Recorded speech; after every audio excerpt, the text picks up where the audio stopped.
Oh, this is interesting because in my practice of medicine for years, and my patients will tell you this, 35 years, I've talked about calcium and magnesium. I've had patients that come in from cardiologists who had arrhythmias all over the place. And they wanted to give them things like quinidine and pronestal and things to quiet the heart down and so forth. I used to put them on immediately when they came from the cardiologist and they were a new patient of mine. I'd tell them, one thing I want to give you before you leave the office today, some calcium and magnesium. Well, the next time they would come back, the arrhythmia was gone. Right.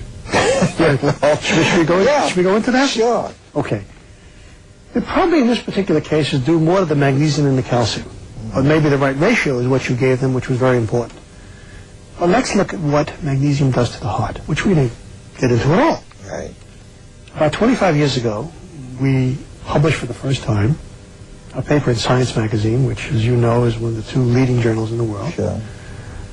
We show that coronary arteries, either from animals or human subjects, would go into intense contraction and spasm if the magnesium levels were lowered. Mm-hmm. And these coronary vessels would be super sensitive to things that normally control the tone of those vessels, like norepinephrine, like angiotensin II, like even potassium, which is released from cells during normal bathing of the coronary arteries.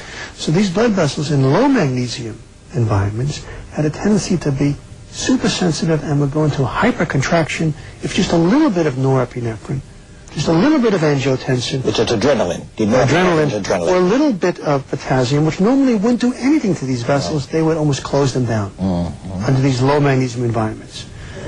But magnesium does something else.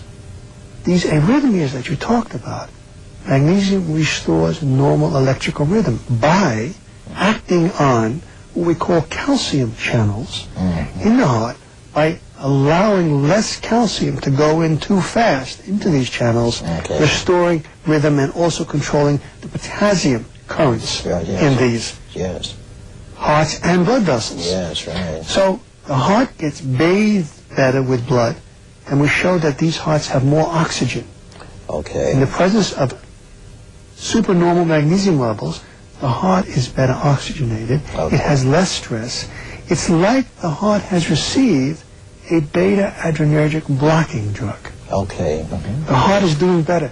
It can tolerate more of a load and have better oxygenation with more magnesium around and better blood flow. That's very interesting. And normal rhythm. That's very interesting. You know, because so many of our patients who are looking at this show right now are on diuretics. Correct. Water pills. Correct. Now, the doctor will say, here's some potassium. Take your potassium every day. Right. But he doesn't say anything about magnesium. Correct. And what should we tell your audience? Take magnesium if you're on a diuretic. What do the diuretics do? They not only remove potassium, but they remove magnesium. Now, the diuretics, besides alcohol, diuretics are the largest magnesium-wasting drugs that you take as an individual, as a human subject. But what the audience doesn't know is what you just hinted at is you can keep taking potassium all day, all night until you get toxicity from potassium. You'll never restore those levels to normal without the magnesium, because the magnesium controls the potassium transport and the sodium transport across all cell membranes, including those in the heart. So if you don't continue to take magnesium with the potassium supplements, you're going to defeat the purpose and you're going to be in trouble with the diuretics. So here you are drinking a bottle of soda, water that contains a little bit of magnesium, diuretics that is removing magnesium, which put you in a adding some alcohol, you're drinking alcohol, at night you're taking everybody's telling you alcohol is good for your heart, all right? Here you're in a hypomagnesemia state, low magnesium state. And then you can wonder why you get a headache and why you have a hangover. That's right. All right? And at the same time, hypertension. Hypertension, all right? Cardiac arrhythmias. And possibly atherosclerosis. And atherosclerosis developing, continuing.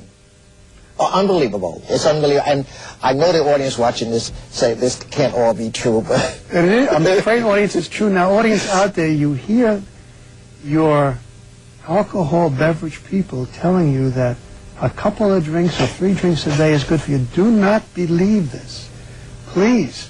Alcohol produces, I just has said, one of the 2 largest body losses in magnesium besides diuretics. Yes.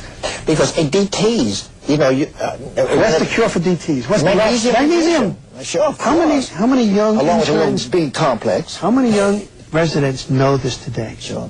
And how many residents knew this years ago? Of course. 40 years ago they knew this. Today, 2002, they don't know this.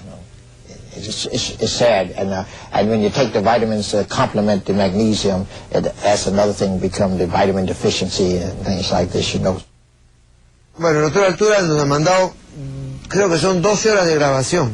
Estamos editando porque es muy serio, para que nadie tenga infarto. Antes de un infarto el cuerpo avisa años, o la muerte súbita de bebitos o de adultos. Ansiedad, se levantan cansados, reniegan, se olvidan de las cosas, andan que se resfrían todo el tiempo, se acalambran. Entonces falta magnesio, magnesio lo hay que tomar. Los niños, las embarazadas, los adultos, los sanos y los enfermos. Previene, nutre y cura y completa toda receta. Es una verdad. Gracias por estar aquí. La próxima semana, en especial sobre los niños hiperactivos es el tema. Recuerden, la oración es una verdad. La bendición es una verdad. El perdón tiene que ser una realidad. Reír ayuda a curar y prevenir. Tenemos que ser un poco más tolerantes cada vez. Tenemos que desarrollar nuestra capacidad de dar. Doctor, recibo poco. ¿No será que estás dando poco? ¿Tu tiempo? ¿Una oración por alguien? A ver, ¿visitas a los presos? ¿Visitas a los asilos? Dale una manzanita. ¿Cuántos viejitos que quiere que los escuchen? Por favor. Que Dios nos bendiga.